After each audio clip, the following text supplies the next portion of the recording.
Clutch कमी करा, clutch दाबा. हा, सोडा क्लच. झटका काय जाणवला मॅडम?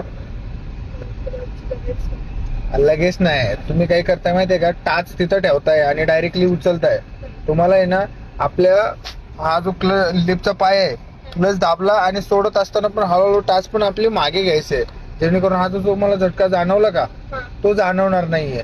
ओके, आपलं जे पायडल आहे ना, तर त्याच्या एवढंच आपला जो पायाचा जो समोरचे बोट असतात का, ते त्याच्या वरती जास्त ठेवायचे नाहीयेत, तेवढ्यावरती ठेवायचे आणि तिकडनं दाबायचं. आणि जेव्हा सोडत असतो तेव्हा काय करायचंय, हळूहळू टाच पण आपली मागे घ्यायचंय, जेणेकरून काय होतं, सपोर्ट भेटतो आणि गाडीला झटका जाणवणार नाही आपल्या. ठीक आहे, दोन्ही मिरर बघत राहा. कधी कधी तुमच्याकडनं हे पण होतंय, जेव्हा तुम्ही क्लच दाबता ना तेव्हा पूर्ण बॉडी तुमच्या मुवमेंट मध्ये आणता. तुम्हाला फक्त क्लच यूज करण्यासाठी लेफ्टचा पाय यूज करायचा आहे. ठीक आहे, दोन्ही हाताने स्टेअरिंग ऑपरेट स्टेबल ठेवायचंय. हा, जेणेकरून काय होतं, जेव्हा तुम्ही लेफ्टचा पाय यूज करता तेव्हा स्टेअरिंग पण तुमची ऑपरेट होते. राईट लेफ्टला क्लोज गाड्या असतात, मग त्यांना घासण्याचे चान्सेस खूप असतात मॅम.